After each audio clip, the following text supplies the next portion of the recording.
mas nagiging maganda naman yung relationship mo sa ibang tao. So, nagkakaroon ka na ng, kasi nakikita mo na siya in your current situation, parang mas tawag dito, bumabawi ka, no? Bumabawi ka sa sarili mo, bumabawi ka sa connection mo with other people, which is probably na take for granted mo before, na parang wala kang time sa family mo, wala kang time sa relationship, wala kang time sa social life, ganyan.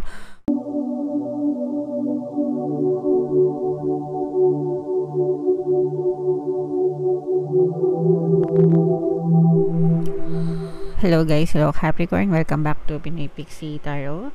Ang pamagat ng ating episode for tonight is anong ganap sa buhay mo. Ito isang timeless reading para sa Capricorn, Sun, Moon, Rising Sign, and Venus. Tingnan natin guys kung anong mga paparating sa inyo gamit itong deck na to, no?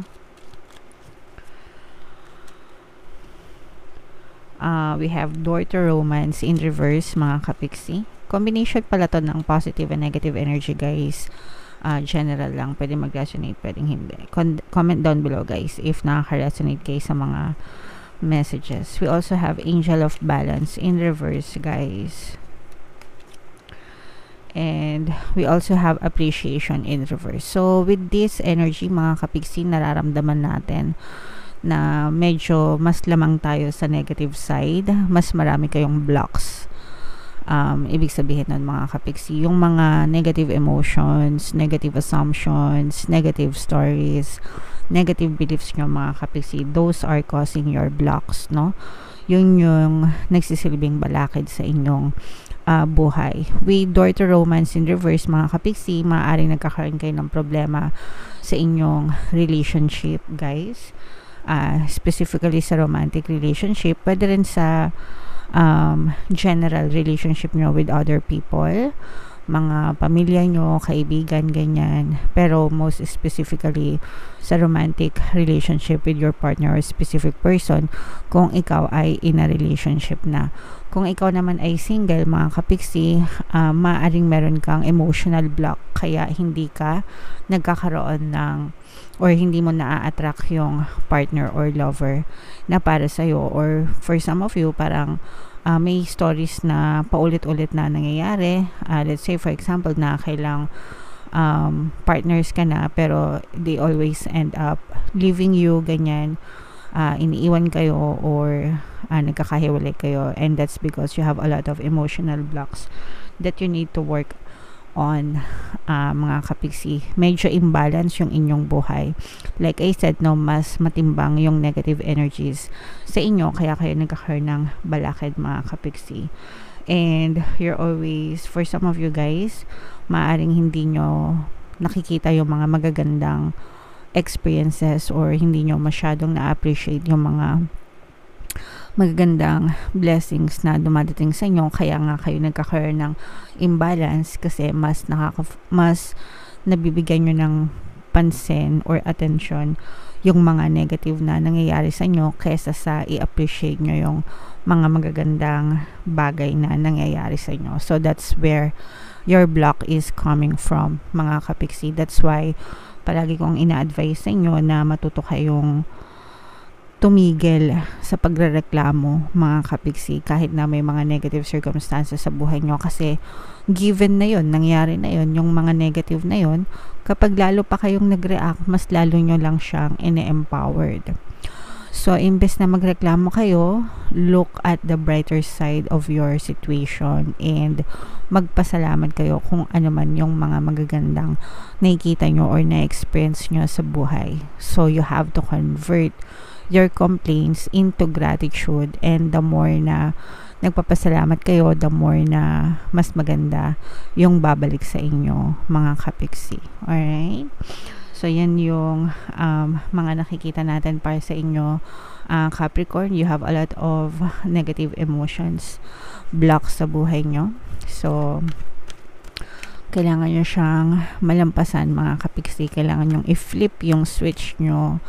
Pag negative, pag sinabing switch guys, diba parang ilaw on off. Pag naka-off, ibig sabihin negative. Pag naka-on, positive. So right now, naka-off yung switch nyo mga kapiksi, kaya focus kayo sa negative. So, i-flip nyo yung switch, pindutin nyo yung on para positive all the way, guys. Alright? Okay. So, tingnan natin yung inyong story, mga kapiksi, kung anong ganap sa buhay nyo. Shuffle ko tong cards, guys. Hanapin ko yung energy ng Capricorn. Habang sinashuffle ko to, panoorin nyo muna tong video natin regarding sa ating paano mag-manifest ng abundance video course. Kapiksi, sawa ka na ba sa mga struggles at hirap sa buhay mo? Masipag ka ba at masikap sa buhay ngunit hindi ka pa rin umaasenso? Ilang beses ka na bang nag-attempt magnegosyo at mag-invest pero palagi ka pa rin nalulugi?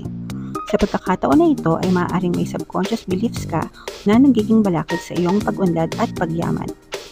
Introducing, paano mag-manifest ng abundance video course.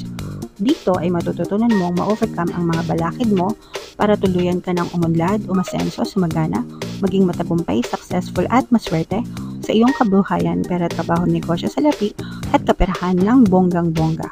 Dali, mag-send na ng email sa pinoypixitaro@gmail.com at simulan na ang iyong pagyaman ngayon.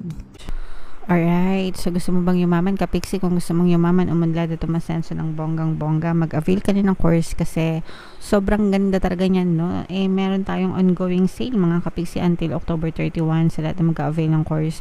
Bibigyan ko kayo ng 10% discount, mga kapiksi, so mag-avail na kayo.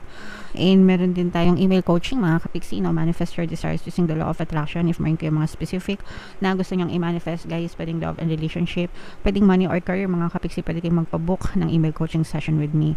Mag-send lang kayo ng email sa pinoypixitaro@gmail.com. So, ito yung mga ganap sa buhay nyo, guys. Earth signs or Capricorn, guys, kayo ay nirepresent ng Queen of Keys. Nakuha natin siya in reverse position. So, definitely, guys, there's something wrong with your energy kasi naka-reverse siya. Ibig sabihin, disturbed yung energy nyo, more on negative. Lumabas din dito, guys, yung masculine energy ng Earth sign, Capricorn, Taurus, Virgo. For some of you, maaaring you may also be dealing with another Earth sign. So, ito, guys, ito yung ating past energy, yung nasa baba, yung nasa gitna, yung present, and then yung nasa taas naman yung possible future nitong sitwasyon, mga kapiksi. For some of you guys, definitely naka-experience kayo kasi this is past naka-experience kayo ng mga financial constraints or financial problems, mga kapiksi, in your recent past na naging dahilan para mag-suffer even yung kalusugan nyo. So, pwedeng na-stress kayo kasi dahil sa mga problema nyo sa pera, or pwedeng problema sa trabaho, mga kapiksi, or kung ano man yung source of income nyo. Yung iba may negosyo, yung iba nagtatrabaho, yung iba freelancer, ganyan. Pero there's definitely something that has gone bad. So, medyo naging hindi maganda yung inyong kalagayang financial in your recent past na, again, sabi ko nga, maaring nag-cause ng inyong breakdown, health breakdown, ganyan.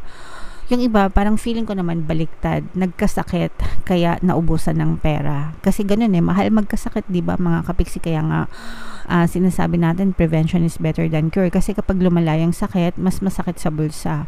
So in your case, mga kapiksi, pwedeng ganun yung nangyari sa inyo. Baka napabayaan nyo yung, parang siya domino, guys.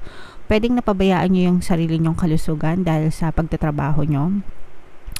And kumbaga parang OT ng OT, ang dami-dami workloads, sobrang stress sa trabaho, tapos bumigay yung kalusugan nyo, tapos pwedeng nagkaroon kayo ng sakit, ganyan, na medyo mabigat, na kailangan yung gumastos ng malaki, no?